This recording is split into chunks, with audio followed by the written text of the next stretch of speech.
Dito sa Papa Dudut Stories, ikaw ay hindi nag-iisa.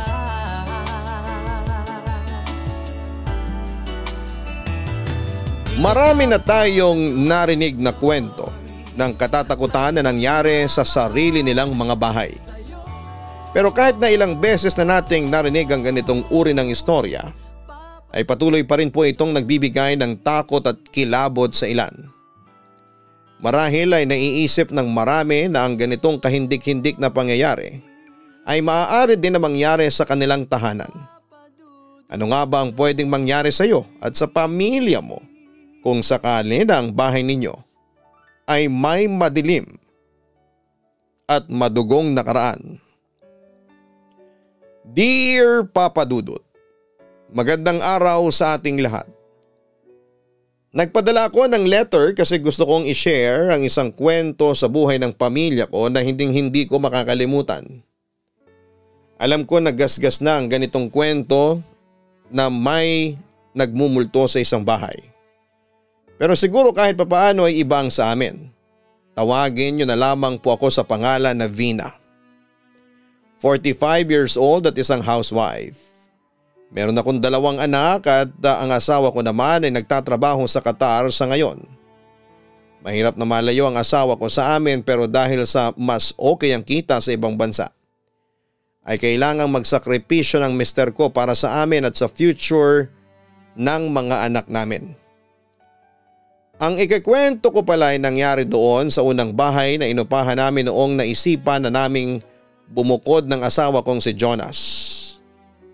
Noong ikinasal kami ay nakikitara lamang kami sa bahay ng mga magulang ko. Naging biglaan kasi ang pagpapakasal namin dahil sa nabuntis ako ni Jonas.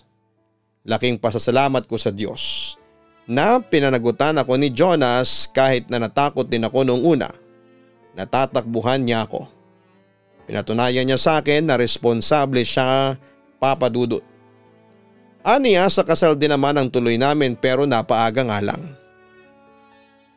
Wala naman kaming naging problema noong tumira kami noon sa family ko, Papa Dudut. Ang totoo pa nga niyan ay kasundo ni Jonas ang buong pamilya ko, lalo na ang naging mga magulang. Naiintindihan din nila Mama at Papa na kung minsan ay hindi kami nakapagbibigay ng shares sa kanila sa bahay dahil talagang kinakapos kami kung minsan. Bumabawi na lamang kami kapag meron.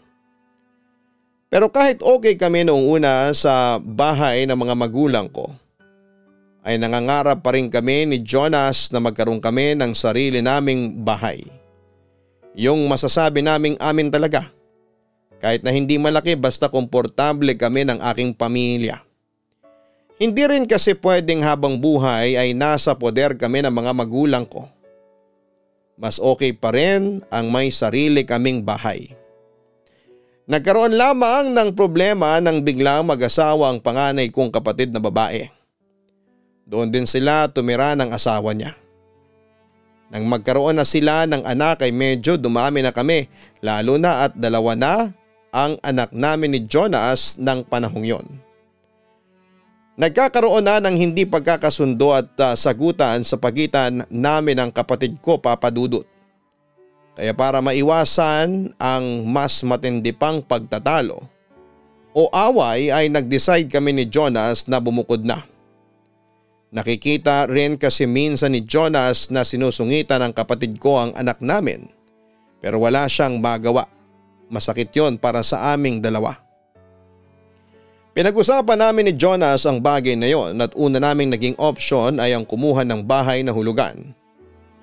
Pero hindi na-approve ng bangko ang housing loan namin dahil sa ilang bagay at problema. Kaya ang kasunod naming naisipan gawin ay ang mangupahan. Yung bahay talaga. Tapos mag-iipon kami ng pang-down sa bahay talaga na kukunin namin. Mas lalo pang tumindi ang kagustuhan namin ni Jonas na makaalis sa bahay ng mga magulang ko noong magkaroon kami ng matinding pagtatalo ng kapatid ko dahil sa anak ko na bunso. Nagulat ako nang tumakbong umiiyak ang anak ko sa akin at nagsumbong na pinalo siya ng kapatid. Bilang isang ina ay uminit kaagad ang ulo ko. kinumpronta ko ang kapatid ko. Aniya ay pinalo niya ang anak ko kasi sobrang ingay daw. Natutulog pala ang anak niya at sinabi ko na dapat ay ako ang tinawag niya para ako ang magdidisiplina sa anak ko. Muntik na kaming magkapisikalan ng kapatid ko, Papa Dudut. Hindi naman makapagitna ang mga magulang namin kasi ayaw nilang may kampihan sa aming dalawa. Nang malaman yun ni Jonas ay nasabi niya na kailangan na talaga naming maghanap ng bahay na mauupahan. Siyang kumilos at makalipas nga ang ilang araw ay meron na siyang nahanap. Maganda raw ang location ng bahay kasi mas malapit yon sa trabaho niya. Mas makakatipid daw siya sa pamasahe at hindi na niya kailangan pang gumising palagi ng maaga para hindi malate. Agad naming pinuntahan ni Jonas ang paupahang bahay. Nasa isang simpleng barangay yon na mukha namang tahimik. Hindi ganong kalaki yung bahay, may 2 kwarto, medyo malawak ang lupa sa likod na pwedeng pagtaniman ng mga gulay. Nakausap namin ang may-ari at aniya ay ilang buwan na raw na walang nakatira sa bahay na yon, Papa Dudut. Sa totoo lang ay talagang nagustuhan ko ang bahay. Bukod sa hindi ganong kamahal ay malaki na rin yung kasi 4 lamang kami.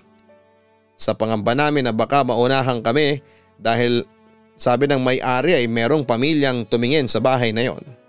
Noong nakaraang araw ay nag-decide na kami ni Jonas na on the spot ay kukunin na namin ang bahay.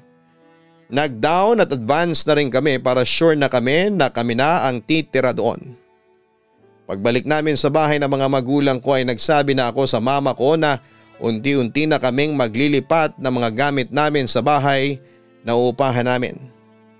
Ang sabi niya ay hindi namin kailangan na umalis at pag-usapan na lang daw namin ng kapatid ko ang hindi namin pagkakaunawaan.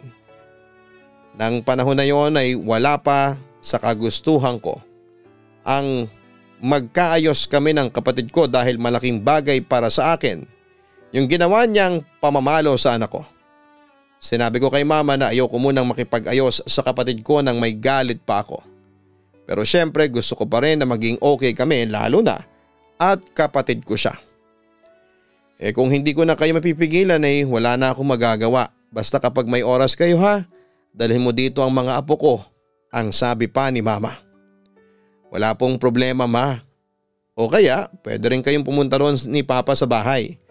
Kahit na anong oras ay welcome kayo doon, turan ko. Sinimulan na namin ang paghahakot ng mga gamit namin ng paunti-unti, Papa Dudut. Malungkot kaming lahat kasi nasanay kami sa bahay na yon. Nakasama namin ang mama at papa ko pero para sa ikakatahimik naming lahat, kailangan naming mag-adjust. Sa huling araw ng paghahakot ng mga gamit namin, ay nagparinig pa sa akin ang kapatid ko na sa wakas ay magiging tahimik na raw ang bahay namin. Gusto ko pa sana siyang sagutin pero pinigilan ako ni Jonas. Huwag ko na raw patulan ang kapatid ko at hindi raw maganda na aalis kami roon nang nakikipag-away. Alam ko na mas magiging mahirap para sa amin ang pagbukod namin, Papa Dudut, dahil sa dagdag gastos ay kailangan din namin mag-ipon ng pera para sa pang-down sa bahay na gusto namin talaga. Yung 1 kwarto ay sa panganay naming anak na si Cheska, 12 years old na siya noon. Kaya okay na ang magkaroon siya ng sarili niyang kwarto lalo na at dalagitan na siya. Ang anak kong bunso na 10 years old ay gusto pa rin na nasa tabi namin ni Jonas na natutulog. Kaya kasama namin siya sa kwarto. Sa unang gabi namin doon ay hindi ako makatulog, Papa Dudut. Panay ang bangon ko sa dahilan na hindi ko alam. Para bang balisa ako na hindi ko maintindihan, Papa Dudut. Ang nasa utak ko noon ay namamahay ako. Pumunta pa nga ako sa kusina para magtimpla ng gatas sa pagbabaka sakali na makakatulog na ako kapag uminom na ako noon. Maya-maya ay dumating sa kusina si Jonas. Hindi ka rin makakatulog no? Tanong ni Jonas sa akin nang tinimplahan ko siya ng gatas. Oo namamahay siguro. Kapag naka 1 week naman ay hindi na siguro tayo ganito. Sambit ko. Narinig mo ba yung mga ingay sa may sala kanina? Parang may naglalakad na nagdadabog. Akala ko nga si Cheska, ang sabi pa ni Jonas. Wala akong narinig saka si Cheska tulog na. Baka naman sa labas yung narinig mo. Ang turan ko. Siguro nga, hindi ko alam. Pero kailangan ko nang matulog. Madaling araw na at may pasok pa ako sa trabaho mamaya. Ang sabi ni Jonas. Hindi na ako nakatulog, Papa Dudut, at kailangan ko na kasing maghanda ng almusal ng mag-ama ko. Ang sabi ko ay pagkaalis nila ay saka ako matutulog, total ako lang namang mag-isa ang matitira doon. Isa rin yon sa kagandahan sa pagbukod namin, yung makakatulog ako sa kahit na anong oras na gusto ko.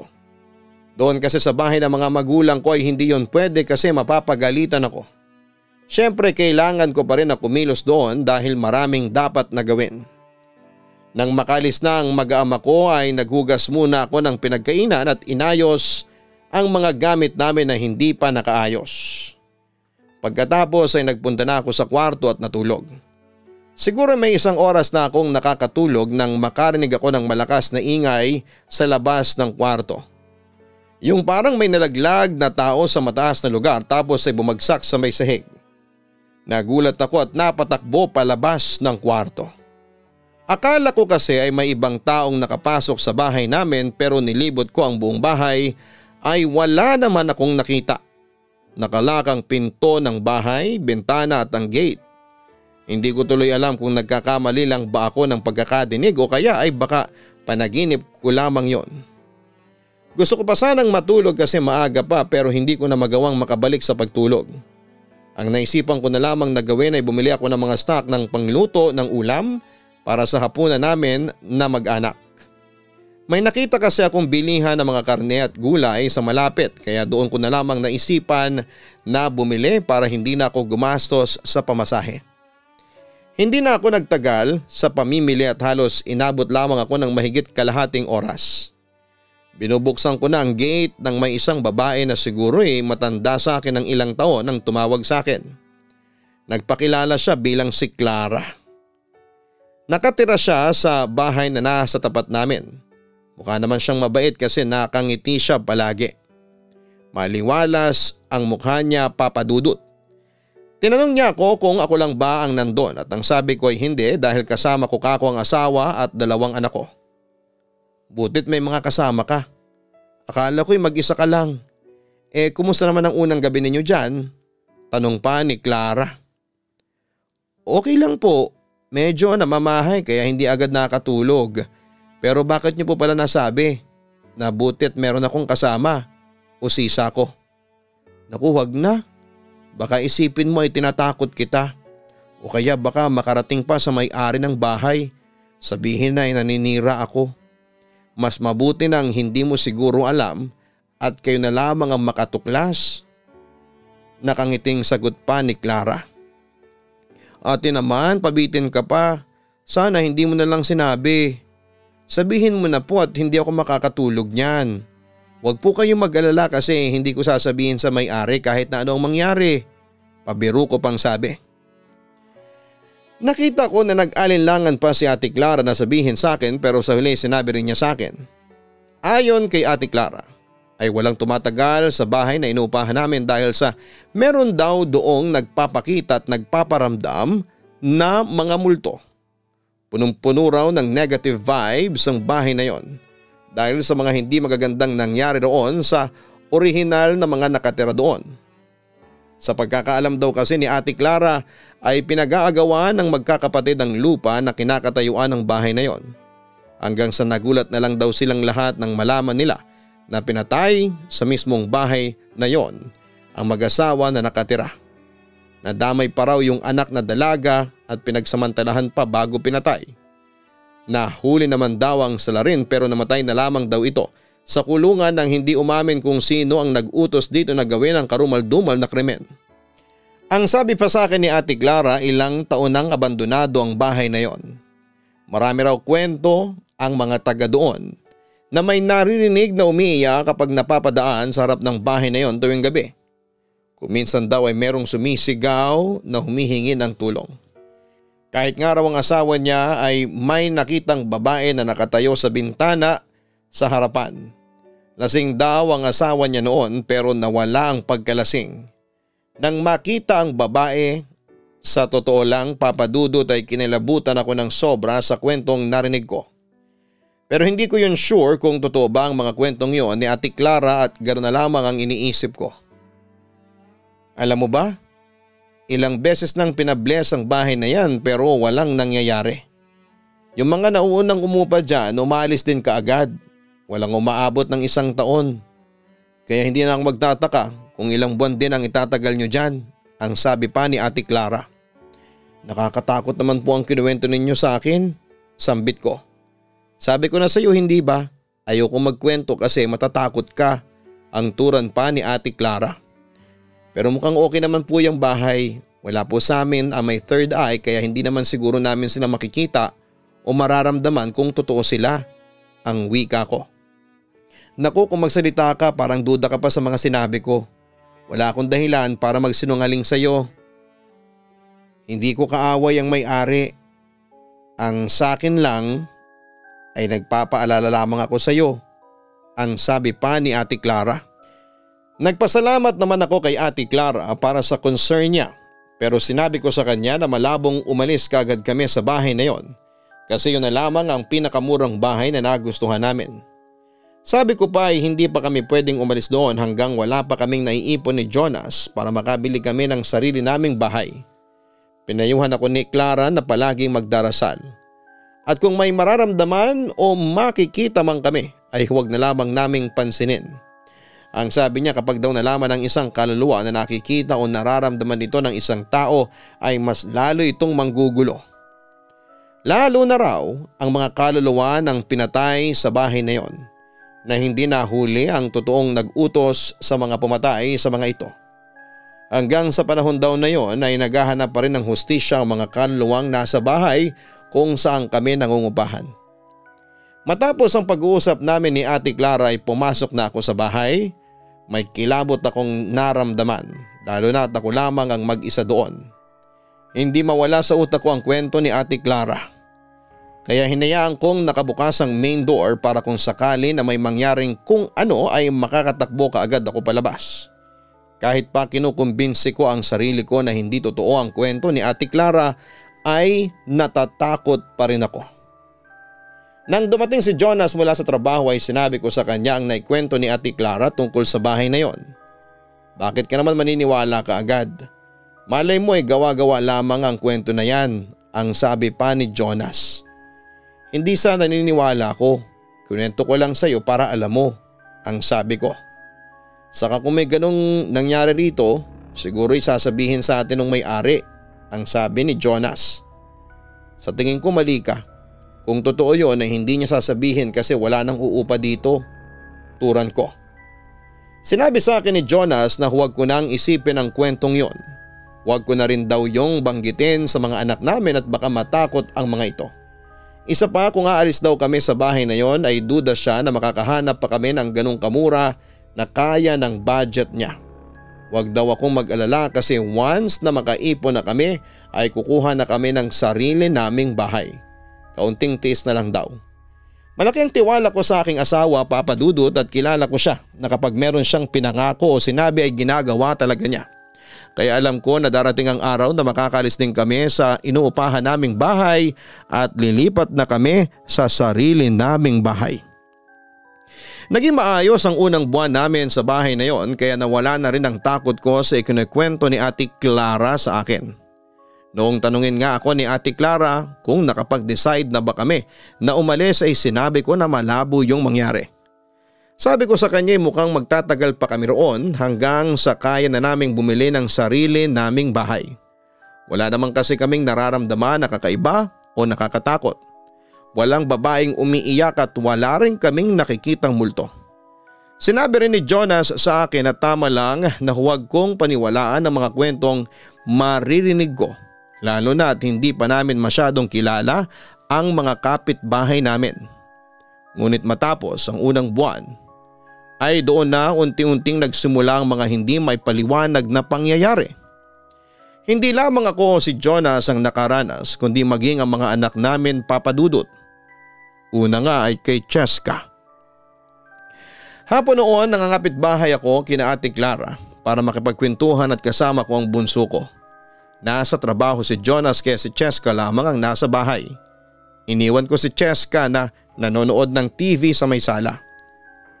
Sa gitna ng pagkwekwentuhan namin ni Ate Clara ay ginulat kami ng malakas sa sigaw ni Cheska. Agad ako nakaramdam ng takot at kaba kasi iba yung sigaw ng anak ko.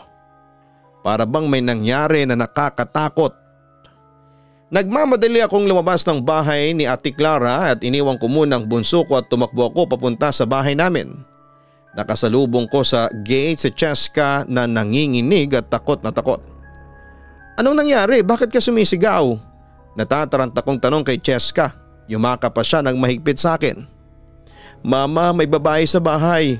Pumasok siya sa kwarto ninyo ni Papa. Nanginginig na sagot pa ni Cheska. Babae? Sinong babae? Naguguluhan kong tanong.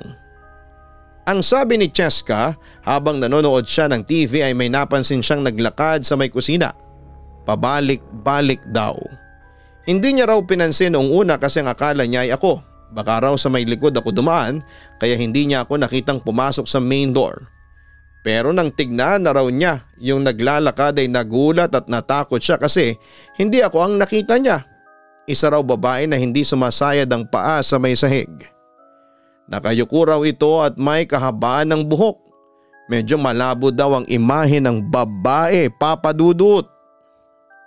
Pumasok daw ang babae sa kwarto namin ni Jonas at tumagos ito sa pinto kaya doon na siya napasigaw sa sobrang takot. Pilit kong kinalma si Cheska. Inaya ko siyang pumasok sa loob ng bahay pero ayaw niya kasi natatakot siya. Hindi ko masabi na nagsisinungaling ang anak ko kasi ramdam kong totoo ang takot na nararamdaman niya, Papa Dudut. Hindi ko alam na nasa likod ko pala si Ate Clara at narinig niya ang lahat ng sinasabi ni Cheska. Kaya nagulat ako nang magsalita siya.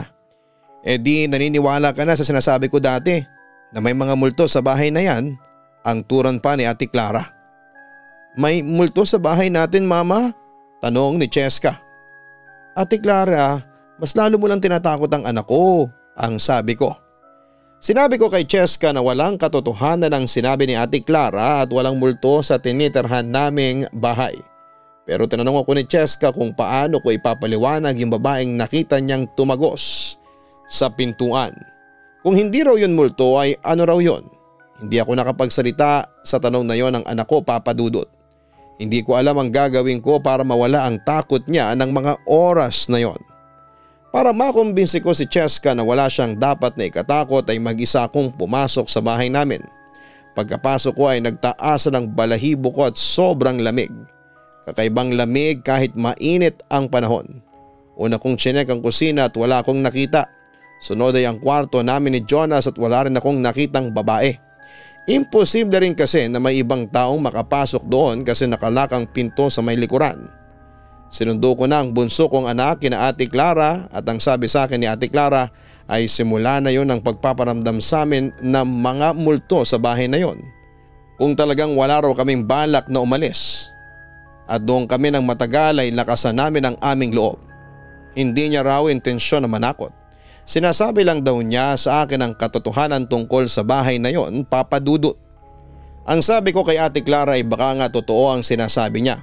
Pero huwag na sana niya yung sabihin pa sa mga anak ko kasi kung matatakotin ako ay mas lalo sila.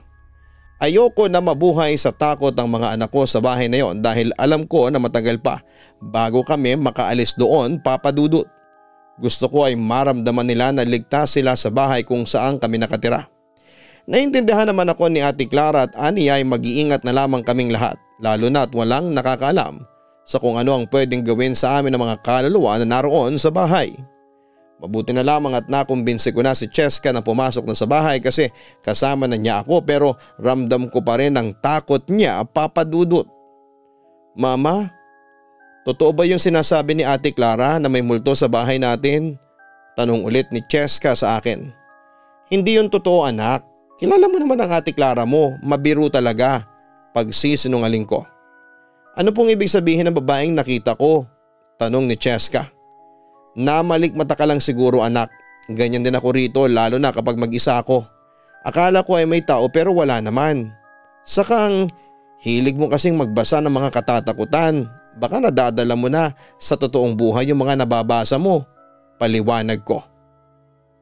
Pero kitang-kita ko po siya, giit pa ni Cheska. Cheska, tama na, walang multo rito, okay? Huwag mong takutin ang sarili mo, saway ko sa anak ko. Tumigil na si Cheska sa pagsasalita nang sawayin ko siya, Papa Dudut. Nakonsensya ako kasi ako ang nanay at ako ang dapat na unang maniniwala sa sinasabi ng anak ko. Pero hindi ko yon magawa dahil alam ko na kapag sinabi ko kay Cheska na baka nga totoong may mga multo sa bahay na yon ay mas lalo lamang siyang matakot. Sinabihan ko din si Cheska na huwag na niyang ikukwento ang nangyari sa kanya kay Jonas dahil parehas lamang kami nang sasabihin ng papa niya. Pero hindi sunod ni Cheska yon. Habang naguhugas ako ng mga pinagkainan namin ay nilapitan ako ni Jonas at binanggit niya sa akin na may sinabi si Cheska tungkol sa multo na babae na nakita nito. Malikmata lamang yon. Pagbabawalan ko na nga magbasa ng horror ang anak mo at lumalakas ang imagination niya. Casual kong sabi. Yun nga din ang iniisip ko pero ang sabi ni Cheska, malinaw daw na nakita niya yung babae. Sigurado ka bang walang ibang tao na nakapasok dito kanina? Tanong pa ni Jonas. Sigurado ako na wala. Sarado yung pinto at likod. Nakalak. Walang pwedeng pasukin kundi yung pinto sa harapan. Kung doon pumasok yung babaeng nakita ni Cheska, makikita niya kaagad. Huwag mo nang pansinin yun at namamalikmata lang talaga si Cheska. Tugon ko. Sa totoo lang, in denial pa ako ng panahon na yon sa mga kababalaghang nangyayari sa bahay na yon. Siguro dahil nangihinayang ako na pakawalan namin ang murang bahay na inuupahan namin. Alam ko na wala na kaming mahahanap na bahay na kasing mura noon. Kung sakali man nalilipat kami sa mas mahal ay baka kayanin nga namin pero maging mabagal naman ang pag-iipon namin ng pera para sa pangarap naming sariling bahay. Kaya kahit may banta ng kapahamakan sa aming lahat ay naging bulag ako sa mga nangyayari. Inisip ko na lamang na kung malakas ang pananampalataya namin sa Diyos at palagi kaming magdarasal ay walang masamang mangyayari sa kahit na sino sa amin ng aking pamilya. Simula nang mangyari yon kay Cheska ay hindi na siya natulog sa kwarto niya. Doon na muna siya nakitulog sa kwarto namin ni Jonas at ng bunso ko. Dinala niya ang kutsyon niya at sa sahig siya natutulog. Doon ko napatunayan na hindi talaga fake yung takot na naramdaman ni Cheska ng panahon na yon. Si Cheska kasi ang nag-request na gusto niyang mag-isa sa kwarto pero simula nung mangyari sa kanya na may nagpakitang babae ay mas ginusto na niyang may kasama sa kwarto. Alam kong natatakot ang anak ko na baka muling magpakita sa kanya yung babae. Aaminin ko na natatakot din ako. Kaya kapag mag-isa ako sa bahay kahit umaga pa ay palagi kong binubuksan ang mga pinto at bintana at nagpapatugtog din ako ng masasayang music para kahit papaano ay hindi sobrang tahimik. Kapag kasi tahimik ang bahay ay mas natatakot ako. Ilang araw din naging normal ang buhay namin sa bahay na yon. Tuwing gabi bago ako matulog ay palagi akong nagdarasal na sana maging okay na at walang masamang mangyari sa kahit na isa sa amin ng pamilya ko sa pagstay namin sa paupahang bahay na yon. Pero hindi pa pala tapos ang mga kababalaghan sa bahay na yon at habang nandun kami ay hindi talaga titigil ang mga kaluluwang hindi matahimik para gambalain kami at iparamdam sa amin na nandun pa rin sila. Nakasanayan na namin ang magdasal ng sabay-sabay bago kami matulog. Kagaya ng gabing yon, magkakasama kaming nagdasal na 4. Kapag ganoon ay medyo kampante ako na walang masamang mangyayari sa amin. Pagkahiga ng mag-ama ko ay lumabas muna ako ng kwarto para i-check ang mga pinto at mga bintana kung nakalak lahat. Nang masiguro na nakalak na ang lahat ay bumalik na ako sa kwarto namin. Bago ako humiga ay hindi ko makakalimutan na nilako ang pinto ng kwarto. Nang gabing yon habang natutulog ako ay dinalaw ako ng isang masamang panaginip. Natutulog daw ako ng mag-isa sa kwarto namin. Walang mga anak ko at si Jonas. Nakahiga ako sa kama at umaga ng oras sa panaginip ko. Hindi raw ako makagalaw sa pagkakahiga ko na para bang nakadikit ako sa mismong kama. Maya-maya ay nakita ko na dahan-dahan nang bumukas ang pinto ng kwarto at may sumilip na babae. Mahaba ang buhok niya. Nakasuot siya ng simpleng t-shirt at short. Wala siyang sapin sa may paa. Hindi ko makita ng maayos ang mukha niya pero malinaw sa akin ang mga mata niya na umiiyak. Tuloy-tuloy ang luha niya. Hindi ako sigurado pero kahit umiiyak siya ay nakikita ko na may galit sa mga mata ng babae habang nakatitig siya sa akin. Wala akong nararamdaman na takot sa panaginip ko na yon pero ang natatandaan ko, kagaya ng babae ay lumuluha na rin ako. Biglang naputol ang panaginip ko nang may humila sa isa kong paa, Papa Dudut. Nang magising ako ay ang bigat ng pakiramdam ko. Para bang ang lungkot-lungkot ko sa dahilan na hindi ko alam. Sobrang nanunuyo ang lalamunan ko at uhaw na uhaw ako. Tumayo muna ako para magpunta sa kusina at uminom ng tubig. Pero nang buksan ko ang ilaw sa kwarto ay nagtaka ako. Kasi nakabukas ng kaunti yung pinto kagaya ng pagkakabukas noon sa panaginip ko. Kinilabutan ako at kung hindi lang talaga ako nauuhaw ay hindi ako lalabas ng kwarto. Binilisan ko ang pagpunta sa kusina at pag-inom ng tubig. Yung habang mabilis ako naglalakad pabalik ng kwarto, pakiramdam ko ay merong nakasunod sa akin. Hindi ko alam kung tama ba ang pakiramdam ko o paranoid lamang ako ng oras na yon. Safe naman ako nakabalik sa kwarto namin kaya lamang ay hindi na ako nakabalik pa sa pagkakatulog. Iniisip ko kasi kung papaanong nabuksan ang pinto ng kwarto namin kahit alam ko na nilak ko yon bago ako humiga. Imposible kasi na may lumabas sa isa sa mga mag-aama ko kasi medyo maingay yung pinto kapag binubuksan. Mababaw akong matulog at kaunting ingay lang ay nagigising ako. Umaga, habang nag-aalmusal kami ay tinanong ko ang mag-aama ko kung meron ba sa kanilang lumabas ng kwarto nung nakaraang gabi. Wala raw lumabas sa kanila, Papa Dudut. Tinanong ako ni Jonas kung bakit ko yun naitanong at ang sabi ko ay wala naman. Umalis na naman ang mga anak ko at asawa ko kaya wala na naman akong kasama sa bahay. Naging paranoid na naman ako, Papa Dudut, kaya ang ginawa ko ay nagpakabisi na lamang ako sa mga gawaing bahay. Naglaba ako at naglinis ng buong bahay. Habang naglalaba ako sa likod ng bahay ay natigilan ako dahil may naririnig akong kakaibang tunog sa loob ng bahay. Yung parang may naglalakad na nakasuot ng tsinelas tapos kinikis-kis niya yung tsinelas sa sahig habang naglalakad. Gawa sa tiles ang sahig sa bahay na yon kaya medyo malakas yung tunog. Sumilip ako sa loob pero wala akong nakitang tao. Napadasal tuloy ako, Papa Dudut, sa sobrang takot na nararamdaman ko. Hindi ko na kaya pang tapusin ang paglalaba ko kaya nagpahinga muna ako at pumunta sa bahay ni na Ate Clara. Naglalaba din si Ate Clara nang puntahan ko siya at ang sabi niya ay ang aga-aga ko namang mangapit bahay. Ewan ko, ang bigat talaga ng pakiramdam ko sa bahay na yun, ate. Mukhang tama ka nga na merong multo ron. Ang sabi ko at ikinuwento ko na yung napanaginipan kong babae. Anong mukha? Tama ako, no? Tama talaga ako, Vina. Hindi ako gumagawa ng kwento. O diba kahit nga si Cheska ay nakita yung babae. Kaya hindi ako nagsisinungaling na walang tumatagal sa bahay na yon. Turan pa ni Ate Clara. Parang gusto ko nang umalis sa bahay na yon, ate. Pinipilit kong huwag pansinin pero halos araw-araw silang nagpaparamdam. Natatakot din ako na baka kung anong masamang mangyari sa amin ng pamilya ko. May pangamba kong wika. Sa mga dating umuupa dyan, wala pa akong narinig na may nasaktan. Yun nga lang ang hirap manirahan sa isang bahay na may mga multo na nanggagambala maliban kung matapang ka. Okay lang siguro, ang sabi pa ni Ate Clara. Sa tingin mo, ate, umalis na kaya kami? Kaya lang, duda ako na makukumbinsi ko si Jonas.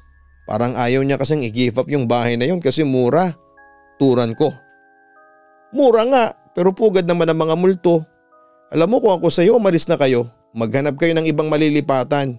Yung kahit maliit lang pero sigurado kayo na ligtas kayo at walang multo. Payo pa ni Ate Clara.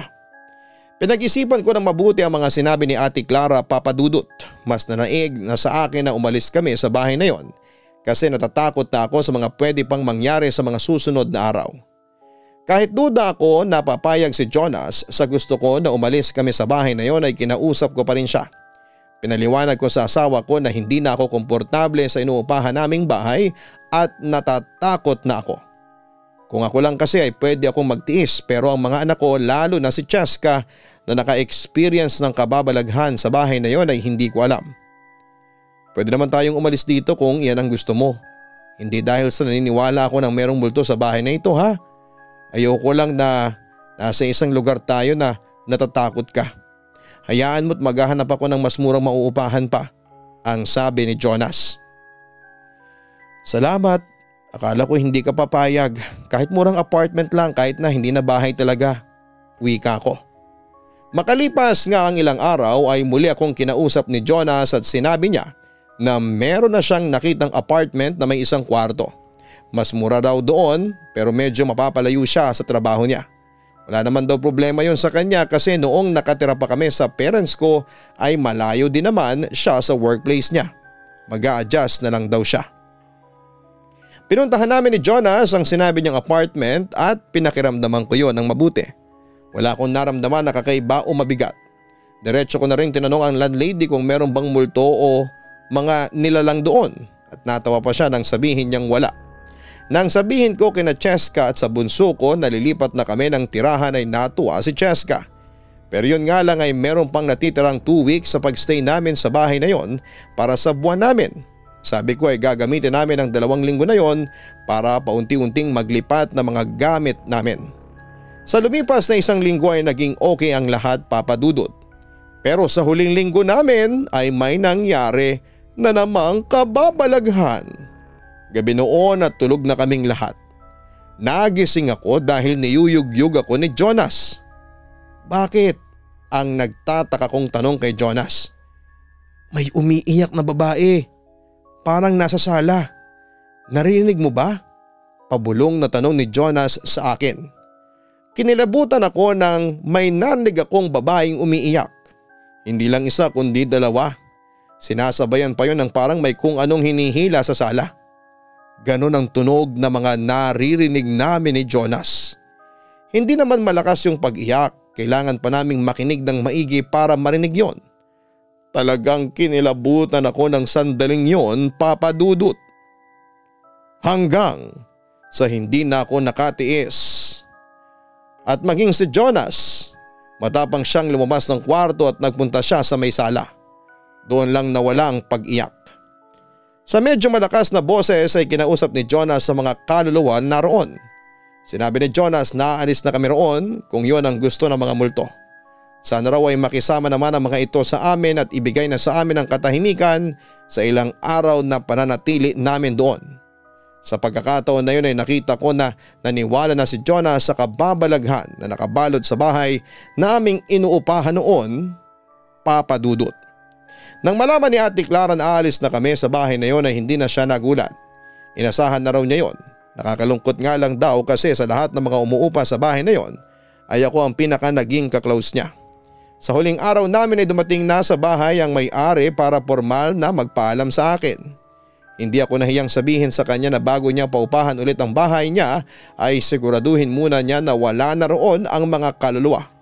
Nagulat siya sa mga sinabi ko at hindi niya inamin na merong multo sa bahay na yon. Simula nang umalis kami sa bahay na yon ay naging tahimik na ang buhay ng aking pamilya. Halos 3 taon din kaming nanirahan sa apartment na nilipatan namin bago kami nagkaroon ng sariling bahay. Worth it naman ang aming paghihintay. Kahit papaano'y nag-imika na rin kami ng panganay kong kapatid. Kinalimutan na lang din namin ang mga nangyari. Naniniwala na ako na panahon lamang ang makapagsasabi kung kailan kayo makakapag-ayos ng taong kagalit mo. Wala na akong nabalitaan pa sa bahay na yon, pero sana'y sinunod ng may-ari ang ipinayo ko sa kanya kasi wala talagang tatagal sa ganong klase ng bahay at sana'y magkaroon na rin ng katahimikan ang mga kaluluwa na naroon at makamit na nila ang katarungan na matagal na nilang hinihiling. Lubos na gumagalang, Vina. Mga ka-online, sa pagpili po ng lugar, o bahay nating titirhan, priority dapat nating lahat ang kaligtasan. Ngunit hindi sa lahat ng sitwasyon ay merong choice ang iba sa atin na umalis sa lugar. Kahit pa puno yun ng panganib, kaya marami ang nagtitiis na lamang. Kung sakali na isa ka sa mga tao na nasa ganitong sitwasyon, mas makakabuti kung gawin mong positibo ang lahat ng bagay sa iyong bahay. Gawin mo maliwalas ang iyong tahanan upang kahit papaano ay mabawasan ang nakakatakot na imahe na yon. At kung patuloy pa rin ang pangangambala ng mga kaluluwa, humingi ka ng tulong sa mga eksperto kung meron kang kakayahan na gawin yon. Mas lalo mo ring patibayin ang inyong pananampalataya sa ating Diyos.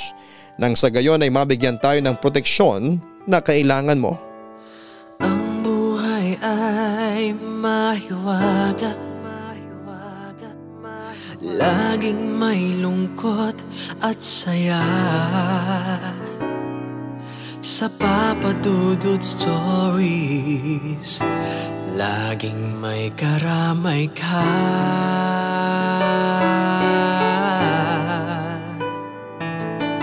Mga problemang kay bigat, dito ay pakikinggan ka. Sa Papa Dudut Stories, kami ay iyong kasama. Dito sa Papa Dudut Stories, ikaw ay hindi nag-iisa.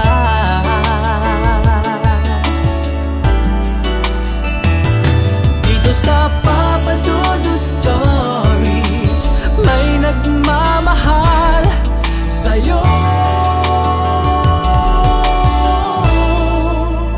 Papa Dudut Stories, Papa Dudut Stories,